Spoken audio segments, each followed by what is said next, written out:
하나님 아버지, 오늘도 우리에게 베푸시는 은혜 위에 새롭게 시작하는 거룩한 삶을 꿈꾸게 하여 주시옵소서. 부활주의를 맞아 주께서 우리를 위하여 하신 일을 기억하며 또 앞으로 우리와 함께 하실 일을 기대하는 믿음으로 예배에 성공하게 하여 주시옵소서. 믿음으로 헌금한 손길들 위에 복을 주시고 우리를 우리보다 더 잘 아시는 하나님께서 가장 좋고 아름다운 길로 인도해 가시는 것을 믿음으로 바라보며 따르고 그 결과를 체험할 수 있도록 복 있는 사람들이 되어져 가게 도와주시옵소서. 예수님의 이름으로 기도하였습니다. 아멘. 하나님의 말씀은 요한복음 20장 24절에서 29절까지 말씀을 함께 합독하겠습니다. 요한복음 20장 24절에서 29절까지 말씀입니다. 함께 읽습니다. 시작. 12 제자 중에 하나로서 디두모라 불리는 도마는 예수께서 오셨을 때에 함께 있지 아니한지라. 다른 제자들이 그에게 이르되 우리가 주를 보았노라 하니 도마가 이르되 내가 그의 손에 못자국을 보며 내 손가락을 그 못자국에 넣으며 내 손을 그 옆구리에 넣어보지 않고는 믿지 아니하겠노라 하니라. 여드레를 지나서 제자들이 다시 집 안에 있을 때에 도마도 함께 있고 문들이 닫혔는데 예수께서 오사 가운데 서서 이르시되 너희에게 평강이 있을지어다 하시고 도마에게 이르시되 내 손가락을 이리 내밀어 내 손을 보고 내 손을 내밀어 내 옆구리에 넣어보라. 그리하여 믿음 없는 자가 되지 말고 믿는 자가 되라. 도마가 대답하여 이르되 나의 주님이시오 나의 하나님이시니이다. 예수께서 이르시되 너는 나를 본고로 믿느냐. 보지 못하고 믿는 자들은 복되도다 하시니라. 우리 하나님은 우리에게 가지신 그 마음의 근본 바탕에 긍휼과 사랑이 풍성하신 하나님이라고 이렇게 되어져 있습니다. 사랑은 말 그대로 무언가를 내어주는데 아낌없이 내어주는 겁니다. 그래서 성경은 뭐라고 얘기하느냐? 사랑 중에 제일 큰 사랑이 친구를 위하여 목숨을 내어주는 것이다. 이렇게 되어져 있어요. 물론 그 친구 안에는 모든 사람이 다 포함됩니다. 생명이 가장 귀중한데 그 생명까지라도 내어줄 수 있다면 그게 사랑이다. 이거죠. 사실은 생명만큼 귀한 돈 내주는 것도 사랑입니다. 그러니까 여러분들이 하나님 사랑하니까 헌금하는 거 아니겠어요? 시간을 내어주는 것도 사랑입니다. 쓸데없는 일에 내 시간을 왜 쓰겠습니까? 사랑은 그래서 뭔가를 내어주는데 아깝지 않은 거예요. 그 주는 게 만족스러운 거죠. 긍휼은 그런 사랑을 베푸는데 한 번 하고 끝나는 게 아니라 끝까지 책임지는 게 긍휼입니다. 그래서 긍휼과 사랑에 풍성하신 하나님이란 말을 우리는 쉽게 하는데 사실은 그건 굉장히 힘든 일입니다. 자, 성경을 좀 보죠. 에베소서 2장 4절에서 5절입니다. 함께 읽습니다. 시작. 긍휼이 풍성하신 하나님이 우리를 사랑하신 그 큰 사랑을 인하여 허물로 죽은 우리를 그리스도와 함께 살리셨고 너희는 은혜로 구원을 받은 것이다 라고 그렇게 되어져 있습니다. 올해 우리가 은혜 위에 다시 시작되는 삶을 꿈꾸는데요. 은혜라고 하는 것이 그냥 쉽게 은혜라는 게 아니라 은혜라는 말 안에 두 가지가 포함되어 있는데 뭐라고요? 사랑과 긍휼. 이 두 가지가 포함된 게 은혜입니다. 하나님이 책임져 주시고 사랑으로 베풀어 주시는 것이죠. 이게 우리의 구원의 근거이고 신앙생활의 근거입니다. 말씀에 되어져 있죠. 아들을 아끼지 아니하시는 이가 무엇을 아끼시겠는가.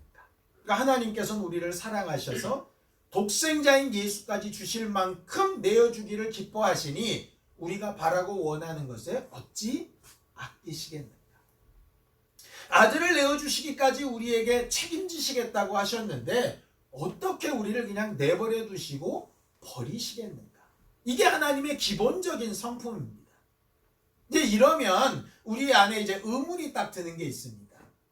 그렇게 사랑한다면서, 그렇게 긍휼을 베푸신다면서, 지금까지 되돌아보니 내가 원한 대로 된 것도 별로 없는 것 같고, 그렇게 애타게 내가 기도하고 간구했는데 응답이 안 된 것도 많은 것 같고, 도대체 뭘 사랑했고 뭘 긍휼을 베풀었는가. 사실 이렇게 반문하는 경우들이 생길 수 있겠죠. 성경 또 한 곳에는 그렇게 긍휼과 사랑이 풍성하신 하나님이 모든 것을 내어주고 싶고 모든 것을 책임지고 싶은데 안 되는 조건, 안 되는 케이스가 있다라고 말씀하신 부분이 있어요. 그걸 이제 오늘 여러분들과 좀 나누려고 합니다. 바로 이 말씀입니다. 야고보서 1장 6절에서 7절입니다. 함께 읽습니다. 시작. 오직 믿음으로 구하고 조금도 의심하지 말라. 의심하는 자는 마치 바람에 밀려 요동하는 바다 물결 같으니 이런 사람은 무엇이든지 주께 얻기를 생각하지 말아라. 이렇게 되어 있습니다. 긍휼과 사랑에 풍성하셔서 얼마든지 거침없이 다 베푸시고 주실 수 있는 하나님이시지만 그렇게 할 수 없는 조건 하나가 있는데 뭐라고요? 의심. 의심의 반대말로 오늘 야고보서 그 말씀에는 믿음이라고 하는 말을 씁니다. 그러니까 믿음과 의심은 반대말이에요. 그럼 믿음이 뭔지 알려면 의심이 뭔지 알면 그걸 반대로 해석하면 되겠죠. 의심에 대한 말을 바로 그 다음에 해석을 이렇게 해놨습니다. 성경을 보죠. 야고보서 1장 8절입니다. 함께 읽습니다. 시작. 두 마음을 품어 모든 일에 정함이 없는 자. 의심이라는 말이 뭐냐? 메림나오라 그래서요. 마음이 두 개다 이런 말이에요. 마음이 두 개면 어떻게 됩니까? 이렇게 됩니다. 점심 때 짜장면을 먹을까 짬뽕을 먹을까 계속 고민을 하는 거예요. 그럼 고민을 하는 동안은 뭐가 안 되죠? 결정이 안 돼요. 결정이 안 되면 뭐가 안 될까요? 내 입에 들어오는 게 없어요. 그러니까 주방장이 불도 당겨놓고 파기름도 내놓고 다 했어요. 주문만 들어오면 요리할 수가 있는데 주문 받으러 간 직원이 묻는 거예요. 손님 뭘 드릴까요? 근데 손님이 계속 얘기하는 거죠. 짜장면 먹을까? 아 짜장면이요? 아 짬뽕 먹을까? 짬뽕이요? 아 짜장면 먹을까? 계속 이러고 앉아있으면 주방장의 능력이 없어서 안 되는 게 아니고 주문이 제대로 안 들어오는 거죠. 물론 하나님과의 관계가 그렇게 단순하지만은 않습니다. 그런데 분명한 것 하나는 뭐냐? 의심하면 응답이 안 된다는 거예요. 그러니까 마음이 두 개인 경우에는 응답이 안 된다는 거예요. 하나님이 어떤 경우에 기다리신다는 거죠. 그래서 뭘 어떻게 할 건데? 믿음은 그럼 뭐겠습니까? 마음이 결정된 상태죠. 그러니까 마음이 모아진 상태죠. 그러니까 이럴까 저럴까 해서 뭔가가 해결난 상태인 거예요. 그러니까 이런 얘기하는 거죠. 간질병 들린 아이를 데려온 아버지가 예수께 뭔가 기도를 하죠. 뭘 기도합니까? 나의 믿음 없는 것을 도와주소서. 이걸 바꾸면 어떻게 될 것 같습니까? 내 마음이 나눠져 가지고 이걸 딱 때려치고 가버려? 아니 끝까지 막 믿고 좀 매달려? 이 마음이 왔다 갔다 할 때 제발 이렇게 막 왔다리 갔다리 하는 이 내 마음을 좀 하나로 좀 이렇게 좀 갈 수 있도록 좀 도와주세요. 이게 믿음에 관련된 문제예요. 그러니까 의심과 믿음은 정반대의 케이스이기 때문에 결과적으로 우리가 신앙생활을 한다라는 말은 무슨 뜻이냐? 나뉘어지고 여러 가지로 복잡한 마음을 정리해 간다는 뜻이에요. 그게 신앙 생활입니다. 자, 이렇게 들으니까 우리는 이런 생각이 듭니다. 아, 의심은 믿음의 반대말이니까 나쁜 거구나. 물론 성경은 의심은 뭐라고까지 얘기하느냐? 죄다 라고까지 얘기를 해요. 성경을 좀 보죠. 로마서 14장 23절입니다. 함께 읽습니다. 시작. 의심하고 먹는 자는 정죄되었나니 이는 믿음을 따라 하지 아니하였기 때문이다. 믿음을 따라 하지 아니하는 것은 다 죄니라. 말을 바꾸면 의심하며 행동하는 모든 것은 다 죄다 이 말이에요. 과거에 이런 말씀을 딱 듣고 나서 너무너무 힘들었어요. 뭐냐, 이런 겁니다. 목사이니까 성도들 앞에 믿음 있는 채 할 수 있습니다. 집사님, 걱정 마세요. 응답 될 겁니다. 이렇게 할 수 있어요. 그런데 실제로 내 마음도 그런가를 돌아보면 이런 게 있는 겁니다. 안 되면 어떡하지? 목사님, 이런 문제가 있어요. 기도해 주세요. 예, 기도합시다. 하나님께서 역사하실 거예요. 말은 할 수 있어요. 그런데 마음 한 구석에 기도했는데 안 되면 저 사람 시험 들어서 어떡하지? 이런 마음이 있는 거예요. 여러분들은 어떻습니까? 혹시 이 내용 기도 부탁해야 되겠다 마음이 쭉 올라왔다가 기도 부탁했다가 괜히 이거 응답 안 되면 나도 실망하고 해준 사람도 실망하고 그러니까 그냥 될만 할 때까지 좀 기다렸다가 나중에 올릴까? 이런 마음 들어보신 적 혹시 없으세요? 저만 그런가요? 배우기는 의심은 죄다 이랬는데 우리는 항상 해요. 기도해놓고도 안 되면 어떡하지 걱정하고요. 열심히 해놓고도 하나님이 책임질 거야 그러면서 그런데 혹시 이게 있어요. 전 있더라고요.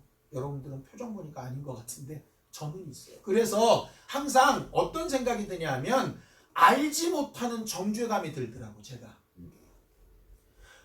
말은 그럴듯하게 목사니까 해놓고 나도 이렇게 믿음이 없이 얘기한 게 무슨 능력이 될까? 뭐 이런 생각이 사실 들 때가 불쑥불쑥 나타나더라니까요.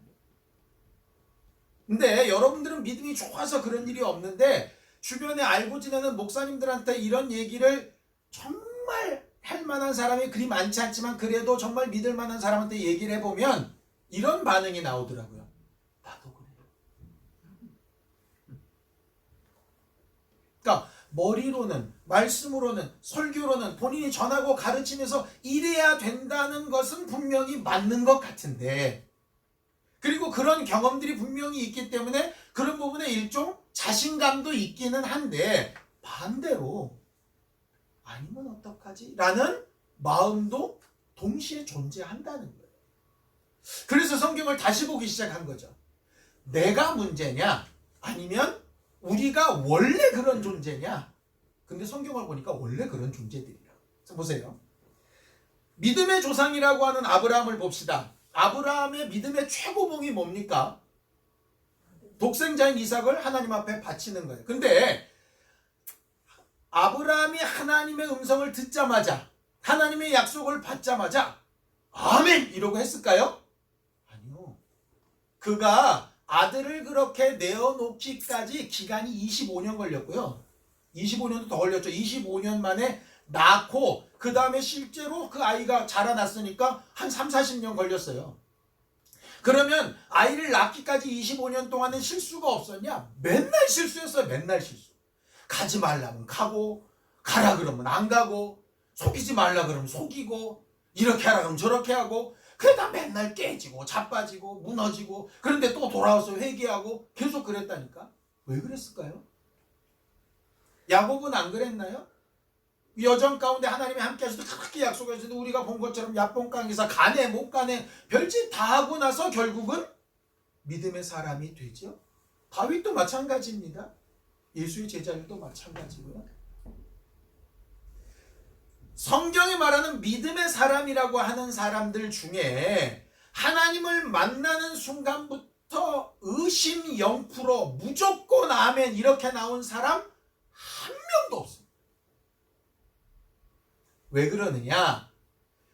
믿음이라고 하는 것 자체가 존재하려면 이 믿음이 생기기까지의 기간이나 여러 단계가 필요해요. 만약에 말 한마디에 100% 믿었다 이러면 제 느낌상 99% 뭐냐? 사기입니다. 사기를 당하는 사람들이 그렇게 당해요. 어느 누구도 하나님의 말씀을, 하나님의 존재를, 구원과 부활에 대해서 듣는 순간에 100% 아멘 이렇게 믿는 사람은 거의 없습니다. 진짜일까? 과연 저게 사실일까? 그런 일이 과연 있을 수 있을까? 라는 생각을 하게 되지. 그리고 그런 의심이나 그런 두려움이나 궁금증이 어떤 사건이나 단계를 겪어가면서 어떻게 됩니까? 해결이 되고 체험이 되고 이래가면서 믿음이 조금씩 자라나가는 거죠. 자라나가는 거죠. 그게 믿음이 커가는 사건이에요. 기드온의 300용사 사건도 그랬고요. 나사로가 죽었다 살아나는 사건도 그랬습니다. 예수를 그렇게 사랑하고 믿음을 그렇게 고백했던 그 여동생들도 결국은 맨날 헤맸어요. 그러나 마지막 순간까지 참아주시고 격려하고 그 의심을 확신으로 바꿔주셨죠. 그래서 의심하는 것이 믿음의 반대말이기는 하나 그 의심이라는 과정이 하나님의 약속과 하신 일이 확증이 되면 그때는 진짜 믿음이 됩니다. 그러니까 나는 왜 믿음이 없을까? 고민하는 것까지는 괜찮아요. 근데 나는 믿음이 없는 거 보니 안 되겠어. 이렇게는 하지 마시고 그 의심을 믿음을 가지게 되는 확인하는 과정으로 삼으셨으면 좋을 것 같아요. 의심 중에 정말 최고로 나쁜 의심이 있대요. 방금 제가 앞에 말씀드린 건 좀 선한 의심이에요. 의심인데 의심이 좋은 쪽으로 발전할 수 있는 의심. 그런데 절대로 좋은 쪽으로 발전할 수 없는 의심이 있답니다. 뭔지 아세요? 의처증, 의부증. 이게 뭡니까? 부인 못 믿고 남편 못 믿는 거예요. 정신과 학자들이 가장 치료하기 힘든 병 중에 하나가 의처증, 의부증이에요. 그런데 설명을 하는데 너무 웃긴 거예요. 뭐냐? 왜 의처증, 의부증이 고치기 힘드냐 하면 너무나 아이러니컬하게도 아내와 남편을 의심하는 그 사실에 대하여 너무나도 확신하고 있기 때문에 안 고쳐진대요. 말이 좀 이상하죠? 예? 우리 남편을 못 믿어, 우리 아내를 못 믿어. 이거 왜 안 믿어지느냐? 옆에서 증거를 대고 설명을 하고 증인을 갖고 데려오고 옆에 수많은 사람들이 그런 사람 아니야 라고 막 얘기를 해도 절대로 안 믿는데요. 왜? 내 아내는 내 남편은 바람을 핀다라고 하는 일에 너무나도 확신적으로 믿음을 가지고 있어서 증거를 갖다 대도 저건 조작이야. 증인이 얘기해도 저거 돈 받고 저러는 거야. CC카메라를 갖다 대도 저것도 조작이야. 아무것도 안 믿는다. 왜 안 믿느냐? 믿음이 너무 확실해서 안 믿어요. 웃기죠? 정신병이죠. 네. 그래서 의심 중에 좋은 의심은 이런 의심이래요. 결과를 확증해 놓지 않은 의심. 나는 잘 모르겠어. 이 일이. 그래서 알아보고 확인해 보겠어. 이 의심은 굉장히 좋은 의심이에요. 어디로 가느냐? 믿음으로 가는 의심이에요. 나는 하나님이 계신지 잘 모르겠어. 그러니 하나님이 정말 계신지 안 계신지 알아보고 싶어. 이건 굉장히 좋은 의심이에요. 그럼 나쁜 의심은 뭐냐? 하나님은 없어 라고 답을 정해놨어요. 하나님이 있다는 증거를 갖고 와봐. 갖고 오면 모든 조건을 다 내서 다 거부하는 거예요. 그러면서 나는 의심다. 못 가. 이건 의심이 아니라요. 안 믿기로 작정하고 확증된 상태입니다. 그게 의처증 의구증. 그래서 의사들도 이건 그냥 무디게 해서 그런 막 날카로운 걸 무디게 할 뿐이지 그 사람들한테는 설득도 안 되고 논리도 안 되고 증거도 안 되고 증언도 안 되고 아무것도 안 돼요. 왜 그러느냐? 안 믿기로 작정을 한 거죠. 그러니까 아까 말씀드렸잖아요. 의심은 뭡니까? 마음이 두 개라서 뭐가 안 된 거예요? 결정이 안 된 거예요. 그런데 의처증 의구증은 뭐냐? 이미 결정이 난 거예요. 마음속에. 바람 피는 중 결정 났어. 그러면서 계속 두 마음으로 힘든 거예요. 그러니까 결정이 났는데 두 마음으로 힘든 거예요. 얼마나 괴롭겠어요. 그래서 본인도 괴롭고 남도 괴롭고 다 괴로운 게 그거예요. 같이 사는 분들이 마음에 혹시 안 드시걸랑 하나만 좀 명심하세요. 적어도 의처증, 의부증은 저 인간이 없다. 그러면 얼마든지 살 수 있다. 그것만 없습니다. 무슨 말씀을 드리려는지 아시겠죠? 하나님에 대해서, 하나님이 하시는 일에 대해서 우리가 기도하는 것에서 우리가 근본적으로 연약하고 부족한 사람들이라 두렵고 떨리고 안 되면 어떡하지 걱정되고 하는 마음들이 의심이 계속 있을 수 있어요. 단 안 될 거야 라고 확증만 해놓지 않으면 하나님께서 바꾸실 수 있는 거죠. 그 믿음이 우리에게 필요한 겁니다. 자, 성경을 좀 볼까요? 데살로니가 후서 1장 3절입니다. 함께 읽습니다. 시작. 형제들아, 우리가 너희를 위하여 항상 하나님께 감사할지 이것이 당연함은 너희의 믿음이 더욱 자라고 너희가 다 각기 서로 사랑함이 풍성함이라고 이렇게 되어져 있습니다. 신앙생활은 그래서 뭐냐? 여기서 말한 것처럼 너희의 믿음이 더욱 뭐하고? 자라고. 믿음이 자라려면 뭐가 필요하냐? 믿음 앞에 의심이 있어야 자라는 거예요. 이것도 되게 웃기죠? 믿음과 의심은 반대말인데 의심 다음에 좋은 방향이 믿음이기 때문에 선한 의심은 할 필요가 있는 거죠. 사람들이 언제 시험 들고 언제 무너지느냐?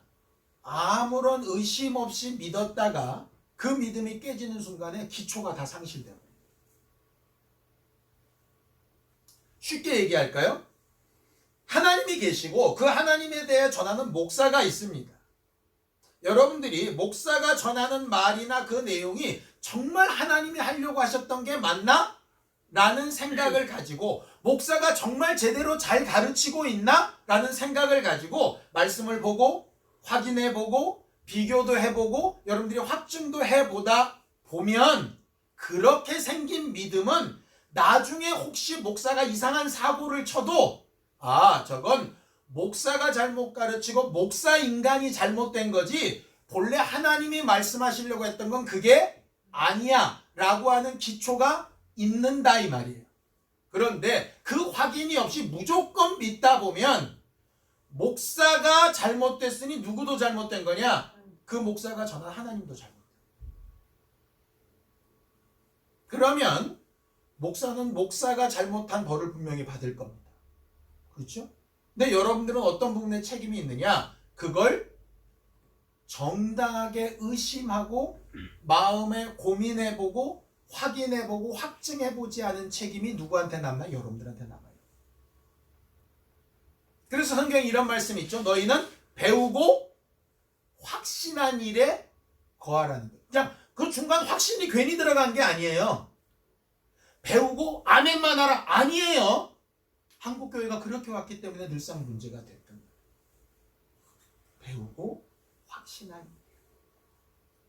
의심이 있는 동안에 힘듭니다. 이게 답이 나오기 전까지 힘들어요. 이게 기도해놓고 될까 안 될까 막 이럴 때는 막 정신없습니다. 기도도 안 되고요. 막 어쩔 때는 잠도 안 오고요. 안 되면 어떡하지? 막 두렵기도 하고요. 잘 될 거야. 또 평안하기도 했다가 갑자기 또 생각이 훅 들어오면 어떡하지? 막 이러기도 했다가 나도 나를 모를 때가 막 있어요. 그럴 때 또다시 말씀을 확인하고 또다시 하나님께서 하신 일을 확인하고 하나님 이렇게 하신다고 하셨지요. 나 믿음 없는 것을 좀 도와주세요 하면서 확증을 딱 본 이후에 하나님 역시 이번에도 역사하셨다. 그러면 그 체험을 하기 전보다 이번은 조금 더 뭐 하겠어요? 잘한 거죠. 그렇게 믿음은 자라나가는. 육체의 성장은 한계가 있습니다. 그래서 20살 넘어가면 이제 성장하지 않고 점점점 쪼그라들죠. 겉으로 보면 팽팽해 보이지만 실상은 죽어갑니다. 그런데 믿음은 그게 없어요. 언제까지 자라냐? 주님 앞에 설 때까지 계속 자랄 수 있어요. 그 마지막 수준이 어디냐? 예수 그리스도의 수준까지 가는 거예요. 예수 그리스도의 믿음의 수준이 뭡니까? 목숨까지 십자가에 내어놓고 하나님이 살리실 것이라고 믿는 믿음까지 가는 거잖아요. 경험하고 체험하고 확인하고 확신하고 말씀을 전하고 되어지는 일들을 계속해서 그가 경험한 이후에 마지막 결론은 뭐냐? 정말 그렇게 하기 싫지만 아버지의 뜻대로 내가 죽으면 그가 나를 부활로 살리시고 영광 가운데 들려 올리실 것이라고 믿는 믿음까지 간 거잖아요. 예수님이 마음이 나누어지지 않았으면 겟세마네 동산에서 왜 그렇게 땀방울이 핏방울이대로 기도하셨겠습니까? 예수님도 사람의 몸으로 오셨을 때는 여전히 그 단계와 과정을 겪으셨던 거예요. 그래서 그분이 죄는 없지만 우리의 연약함과 똑같이 경험하셨다라고 얘기하는 거예요. 그 예수의 믿음의 수준에 이르기까지 우리가 계속 자라나가는 게 필요하죠. 그래서 혹 의심이 들거나 걱정이 되거나 말씀이나 또 내가 배운 것으로는 아멘 했는데 실상은 내 마음이 그렇지 못할 때 나는 왜 이 모양일까? 그러지 마세요. 정상적인 거예요. 끝이다. 포기하지 않고 내 스스로 아무렇게나 확증하지 않고 그것을 계속 찾아가고 좀 불안해도 그것이 이루기까지 확인하고 또 쫓아가는 게 그게 신앙생활이에요. 어찌 보면 쉽지 않겠죠? 우린 이러길 바래요. 기도하면 예스, 노 그냥 팍 그냥 결론이 빨리빨리 팍팍 났으면 좋겠어. 살려주세요. 그럼 살리든 죽이든 그냥. 근데 이건 산 것도 아니고 죽은 것도 아니고 치료가 된 것도 아니고 안 된 것도 아니고 문제가 해결된 것도 아닌 것도 아니고 계속 이렇게 갈 때 있잖아요. 그러면 이게 막 어쩔 때는 막 힘들어요. 그냥 그냥 여기서 그냥 어느 쪽으로 그냥 결론이 확 나버렸으면 좋겠다 이런 생각이 들 만큼. 그런데 아브라함의 경우나 광야 40년이나 그런 것들을 왜 하시겠어요? 하나님 입장에서 이거다 저거다보다 더 중요한 게 그 과정 가운데서 믿음이 자라나가는 게 훨씬 더 중요하게 여기시는 거거든요. 그 부분을 신앙생활 가운데 아주 조금씩이라도 좀 배워갔으면 좋겠어요. 이런 코로나 상황도 그걸 배우는 일종의 기회일 수 있다고 생각합니다. 예수 부활에 대해서 얘기를 했으니까 오늘 본문에 나온 도마 얘기를 하죠. 도마는 말 그대로 맨날 의심 많은 도마, 찬송가에도 의심 많은 도마, 맨날 그냥 그 앞에 무슨 수식어야, 수식어. 의심 많은 도마. 근데 여러분들 톡 까놓고 얘기를 해봅시다. 도마가 특별히 믿음이 없는 사람입니까? 우리도 그런 사람입니까? 우리도 그런 사람이에요. 아니 손가락질할 게 없다니까. 도마가 믿을 수 없었던 이유는 딱 두 가지입니다. 뭐냐? 첫 번째는 이거예요. 말씀에 있는 것처럼 성경을 좀 보죠. 요한복음 20장 24절입니다. 함께 읽습니다. 시작. 12제자 중에 하나로서 디두머라 불리는 도마는 예수께서 오셨을 때에 함께 있지 아니한지. 예수 부활하시고 나타나셨을 때 도마만 없었어요. 그러니까 다른 사람은 기도 응답을 받았대. 다른 사람은 하나님이 일하신 걸 확인을 했대. 다른 사람은 기도해서 병도 나아봤대. 다른 사람은 뭐에서 응답도 받았대. 이런 얘기가 있는데 나는 없는 거예요. 나는. 저 사람들 간증을 들으니까 나도 하면 될까라는 믿음이 만큼 올라왔는데 해본 적이 없으니까 여전히 다른 의심이 들 수밖에 없죠. 그러니까 안 해봤는데 어떻게 확신이 들어요? 아니, 안 해보고 확신이 들면 그게 이상한 거라니까요. 내가 어떤 A라는 사람을 본 적도 없고 아는 바도 없고 들은 적도 없는데 믿어. 이거 미친 사람이지. 안 그렇습니까? 도마는 예수를 살아계실 때는 경험해 봤지만 부활하신 예수는 경험을 못 해봤어요. 그러니 당연히 부활한 예수를 경험하지 못한 사람 입에서는 나는 부활하신 주님을 못 믿겠다가 정답이에요. 그게 이상한 게 아니고. 두 번째 뭐냐? 다른 사람은 봤잖아요. 그 사람들이 다들 봤다고 얘기하는데 도마는 누굴 지금 못 믿는 거냐? 걔들을 못 믿는 거야. 왜냐? 뭐 하나라도 예수님 죽으시고 고난받을 때 옆에 있었는가 싶었더니 나와 동일하게 쟤네들도 다 도망갔어. 그 중에 가장 믿을 법했던 베드로는 3번이나 부인도 했대. 근데 뭘 믿어?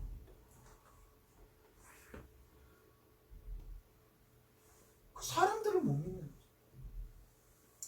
간혹 이런 경우 있습니다. 전도하다 보면 자기 예수 안 믿는데 왜 안 믿냐? 과거에 내 친구 중에 예수 믿는 누가 있었는데 내 돈 떼먹었고 강의 사업하는데 어떤 장로가 뭐 했고 나는 아닌데 그런 사람들의 경험에 비추어 보니 너도 그 당이라. 예수쟁이는 다 똑같아. 뭐 이렇게 되는 거예요. 그러니까 도마의 입장에선 두 가지입니다. 하나는 내가 경험해보지 못했고 그리고 경험했다고 하는 사람들의 말도 내가 잘 못 믿겠어. 지들끼리 뭐 짜고 치는 건지 난 잘 모르겠어. 자, 나쁜 믿음은 뭐냐면 나쁜 의심은 뭐냐면 이런 겁니다. 내가 보지 못했고 남들도 못 믿겠으니 그런 사실은 없어라고 확증을 딱 하는 거예요. 그게 의처증, 의부증 같은 의심이에요. 나쁜 의심이죠. 근데 좋은 의심은 뭐냐? 그 다음에 얘기하는 겁니다. 자, 요한복음 20장 25절입니다. 함께 했습니다. 시작. 다른 제자들이 그에게 이르되 우리가 주를 보았노라 하니 도마가 이르되 내가 그의 손에 못자국을 보며 내 손가락을 그 못자국에 넣으며 내 손을 그 옆구리에 넣어보지 않고는 믿지 아니하겠노라 하니. 어떤 목사님들이 설교를 하는데 도마가 왜 나쁜 놈이냐? 믿지 않겠다고 아주 작정을 했다는 거예요. 이 해석을 보면 그렇죠? 믿지 아니하겠다 이렇게 돼 있어요. 그런데 그 원래 내용을 보면 이렇게 돼 있습니다. 요런 조건으로 내가 체험하게 된다면 나도 믿겠다 이 얘기예요. 되게 달라요 해석이.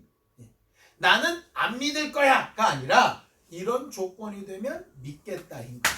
물론 이 믿음이 100점짜리라는 얘기는 아닙니다. 예수께서도 나중에 말씀하시죠. 100점짜리 믿음은 아니에요. 그런데 의심이 든다면 적어도 아니야 라고 스스로 결론 내리는 것보다는 내가 이걸 모르니까 경험이 되면 내가 믿을 수 있어 라고 하는 것이 더 낫다는 거예요.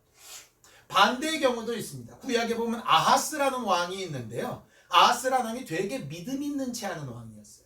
되게 나쁜 짓을 많이 했는데 하나님께서 하도 나쁜 짓을 많이 하니까 이렇게 얘기하시는 거예요. 야, 내가 너와 함께하고 내가 존재한다는 사실을 내가 증명해 볼게. 너 어떤 증거를 원하냐? 내가 뭐든지 들어줄게. 이렇게 한 거예요. 그랬더니 아하스가 저는 증거 필요 없어요. 꼭 증거 있어야 믿습니까? 그냥 다 믿습니다. 그런데 사실은 이방 제단 만들고 다메섹에서 있는 제단 흉내내가지고 그 예배 스타일 만들고 이렇게 하는 거예요. 왜? 말로는 그렇게 하면서 행동은 아니야. 차라리 그럴 것 같으면 대놓고 못 믿겠다라고 얘기를 하고 나는 경험을 안 해봐서 모르겠으니까 하나님 나로 좀 체험할 수 있게 좀 도와주세요. 그래서 믿고 싶은데 믿을 수 있는 좀 조건을 주세요. 이게 도리어 정직하고 낫다는 거예요. 근데 자꾸 이제 얘기하죠. 목사님들 뭐라 그래요? 잘 안 믿어진다 그러면 믿어. 야 아멘 해. 믿어. 믿으면 돼. 막 윽박질러. 근데 윽박질른다고 되는 게 믿음은 아니에요. 성경 우리가 윽박질러서 되지 않아요. 예수께서 이렇게 말씀하시죠. 내가 너희에게 한 말을 믿어라. 그런데 내가 한 말을 도무지 못 믿겠거든. 뭐 하고 믿으라고요? 내가 한 일을 보고서라도 믿어라. 똑같습니다. 도마는 못 믿겠어요. 그러니까 못 믿겠는 걸 못 믿겠다고 얘기하는 거예요. 이걸 그 부류의 사람들 입장에선 참 믿음 없네 이럴 거예요. 근데 하나님 입장에선 도리어 정직한 거예요. 왜? 실제로 안 믿으면서도 믿는 체 하는 인간들이 하도 많으니까. 거기에 대해서 예수께서 나타나셔서 나중에 얘기하시죠. 너 봐라.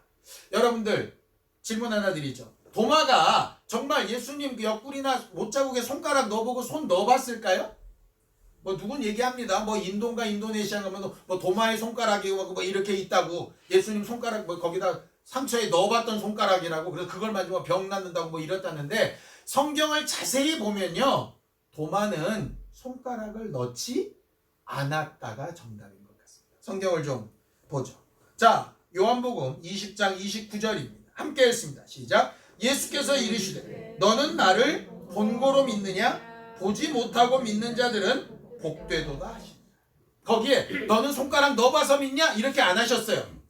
보고 믿었어요. 자기는 손가락 넣어보고 손 넣어봐야 믿겠다 했는데 거기까지는 안 가고 보니까 나의 주님 하나님이시군요. 부활하신 분이 맞군요. 내가 남의 말을 듣고 믿는 것도 아니고 내가 아니야 라고 내 생각을 믿는 것도 아니고 실제로 내가 체험했으니 이제는 믿습니다. 이렇게 얘기합니다. 많은 사람들이 예수가 계신 것, 부활하신 것을 봤다고 다 믿었냐? 그렇지 않습니다. 안 믿으려고 작정하는 사람, 의심하려고 작정하는 사람은 보고 경험하고 별짓을 다 해도 안 믿습니다. 성경을 좀 보죠. 마태복음 28장 17절입니다. 함께 읽습니다. 시작. 예수를 배웠고 경배하나 아직도 의심하는 사람들이 있다. 이거 언제냐면 예수께서 승천하실 때입니다. 부활하시고 40일 동안 제자들한테 계속 보이시고 마지막 순간에 승천하시려고 섰는데도 보고 있으면서도 못 믿어요. 저거 진짜일까? 여러분들 과거에 보면요 분명히 기도 부탁하고 기도 응답으로 병이 나았습니다. 그런데 그러면 뭔가 확증이 됐잖아요. 그럼 적어도 그 부분만큼은 믿음을 고백해야 되지 않겠습니까? 그런데 우연이라고 하는 사람들입니다. 바라고 원할 때는 막 이렇게 저렇게 부탁도 해가지고 뭔가 일이 해결났습니다. 그래도 적어도 그 부분만큼은 인정해야 되는 거잖아요. 그런데 어쩌다 보니 된 거예요. 나중에 자기 마음이 틀어지면 그동안에 응답받고 좋았던 거 자기가 보고 체험했던 거 다 필요 없어요. 다 거짓말이 되고 안 믿으려고 작정하면 어떤 증거를 갖다 대도 안 믿습니다. 믿을 조건을 찾는 사람한테는 아주 적은 것 하나도 굉장히 큰 마치 손바닥만한 구름 하나가 큰 폭우를 불러오는 것 같은 증거도 될 수 있어요. 믿으려고 하는 사람 믿어보고 싶은데 정말 안 되는 부분을 정직하게 오는 사람은 가능한 거예요. 그래서 사실은 의심 많은 도마라고 그냥 퉁치기보다는 도마는 적어도 정상적인 믿음을 가져보려고 애썼던 사람. 사람들 무리에 휩쓸려가지고 그냥 그런 게 아니다 이렇게 쫓아가는 믿음도 아니었고 남들이 다 그렇다 그러니까 괜히 여기서 내가 혼자 노하면 혼자 튀는 거지 튀면 안 돼 이렇게 가는 사람도 아니었던 거예요. 이거는 자기의 생명과 영생과 관련된 부분이기 때문에 매우 정확하게 알아보려고 했던 거예요. 믿음은 그래서 적당히 그냥 내 생각대로 내가 바라고 원하는 대로 이렇게 되게 커지 하고 가는 게 믿음이 아니라 매 순간을 생각해보고 확인해보고 검증해보고 안 된 부분은 왜 그랬는지 된 부분은 어떻게 된 것인지 그럼 이 다음에 내게 원하시는 건 뭔지 이렇게 자라나가려고 계속 하는 것이 제대로 된 의심을 가진 믿음의 사람. 은혜는 기회라고 말씀을 드렸습니다. 의심이 들고 두려움이 들고 걱정이 들 수 있죠. 제가 말씀드렸잖아요. 나름 제가 신유를 통한 역사도 저를 통해 나타나는 걸 본 적도 있고 체험한 적도 있고 기도도 했지만 이번에 제 가족이 또 아프니까 또 나름대로 두려움이 들고 맨날 오늘은 어때? 이렇게 물어볼 때마다 가슴이 콩당콩당 했다가 좋아 그런 말씀이 훅 내려왔다가 이거를 매일 반복한다고 말씀드렸잖아요. 그런 연약한 우리가 또 응답받을 기회를 얻고 또 하나님이 하셨구나 인정할 기회를 얻고 하는 게 은혜로 다시 시작되는 삶이에요. 놓아버리지 않고 포기하지 않고 의처증이나 의부처럼 스스로 딱 낙인 찍고 못 박아버리지 않고 나는 정말 믿고 싶고 의지하고 싶고 확인하고 싶은데 어떤 방법이 있을까요? 찾는 건 말이에요. 하나님이 그런 우리를 야 이제 징글징글하다. 니들 그냥 의심했다 믿었다 의심했다 믿었다 아주 꼴보기 싫다. 이렇게 하시면 우리가 절망일 텐데 하나님은 긍휼에 풍성하셔서 또 참아주시고 또 기회 주시고 또 위로해 주시고 그런 거예요. 그렇다면 먼저 믿은 우리가 혹 의심이 가거나 근심하거나 두려워하는 사람들을 볼 때 어떤 마음을 가지면 좋겠습니까? 당연히 똑같은 마음을 가져야겠죠? 그래서 성경은 이렇게 말씀하시는 겁니다. 유다서 1장 22절입니다. 함께 읽습니다. 시작. 어떤 의심하는 자들을 긍휼히 맨날 믿음 없다고 손가락질하지 말고 쳤다우로 하니 저렇게밖에 못 살지. 제발 그러지 말고 그렇게 믿음 없는데 뭐하는 응답이 되겠어? 이렇게 저주 같은 소리 하지 말고 아이고, 믿고 싶어도 믿지 못하는 저 안타까움은 어떨까? 이런 마음. 누가 그런 얘기를 합디다. 사랑하는 남편이든 자식이든 아내든 안 한다고 생각하면 막 밉대요. 저게 알고도 저러는 거야. 그러면 내 속을 뒤집으려고. 그럼 막 미워진다는 거예요. 근데 아이고 지도 하고 싶은데 안 되는데 어쩌겠어. 이러면 마음이 중요한 단서 하나가 있습니다. 하려고 하는데 안 되면 얼마든지 긍휼을 얻을 수 있어요. 믿어보고 싶은데 안 되는 건 얼마든지 긍휼을 얻을 수 있어요. 기도하고 싶은데 안 되고 응답을 얻고 싶은데 안 되고 뭔가 힘쓰고 싶은데 안 되고 알아보고 싶은데 안 되는 건 얼마든지 긍휼을 얻을 수 있어요. 근데 알고도 하지 않거나 해야 되는데 하면서 내 스스로 주저앉아 버리면 거기에는 하나님의 응답하실 수 없는 이미 의심이 딱 자리를 잡고 있는 거예요. 그래서 부활절을 지난 이번 한 주간 동안에 우리는 또 여러 가지 고민과 걱정과 의심과 두려움과 문제 가운데 살 텐데 그런 일이 들 때마다 낙심하거나 실망하거나 나는 왜 이럴까 제발 그러지 말고 이러니까 내가 또 은혜가 필요하지. 이러니까 또 주의 긍휼하심이 필요하지. 이 가운데서 또 하나님의 응답을 얻어봐야지. 하나님 앞에 내가 어떻게 기도해야 하나님의 도우심을 내가 확증하고 내 믿음이 좀 자랄 수 있을까. 이렇게 찾아볼 수 있는 그런 신령한 교회가 되었으면 참 좋겠습니다.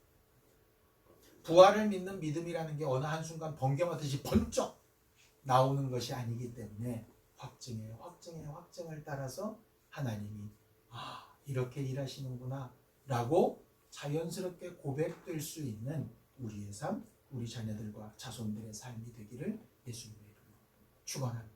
기도하겠습니다. 하나님 아버지, 우리 모두를 도우시고 인도하셔서 하나님께서 우리를 도우시고 역사하시는 믿음의 일들을 보게 하여 주시옵소서. 우리가 서로를 격려하고 위로하며 의심을 확신으로 바꿀 수 있는 수고와 또 겸손함과 하나님의 일과 능력을 감당할 수 있는 믿음의 사람들이 다 되도록 도우시고 역사하여 주시옵소서. 하나님 아버지, 우리의 연약함과 부족함을 아시는 주께서 우리에게 날마다 낙심치 말고 실망하지 말고 스스로 포기하지 말고 하나님 앞에 소망을 두고 어렵고 힘든 과정 가운데에도 하나님이 일하실 것을 기대하고 더 좋고 더 나은 그 결과들을 꿈꾸어 보라 하실 때 하나님 우리를 도우시고 역사하여 주시옵소서. 우리가 바라고 원하는 대로 되어지지 아니하는 일이 있을지라도 과연 그 가운데 나는 또 어떻게 은혜로 나아가야 되는가를 찾을 수 있게 도우시고 그 과정 가운데 믿음이 자라가고 하나님이 일하시는 증거를 볼 수 있는 우리 모두가 되도록 역사하여 주시옵소서. 마음이 상하고 육체가 아프고 환경에 어려움이 있고 수고하고 무거운 짐진 것 같은 삶 가운데 있을 때 하나님 저들과 함께하고 계신 분명한 사실을 체험할 수 있는 기회, 함께하고 계심을 경험할 수 있는 기회로 은혜 베풀어 주시옵소서. 예수님의 이름으로 기도하였습니다. 이제는 우리 주 예수 그리스도의 은혜와 하나님 아버지의 극진하신 사랑과 성령님의 감동하시고 함께 하시는 분명한 증거가 복된 믿음으로 점점 자라나가기를 원하는 우리 모두 이제로부터 영원까지 함께 있을지어다. 아멘.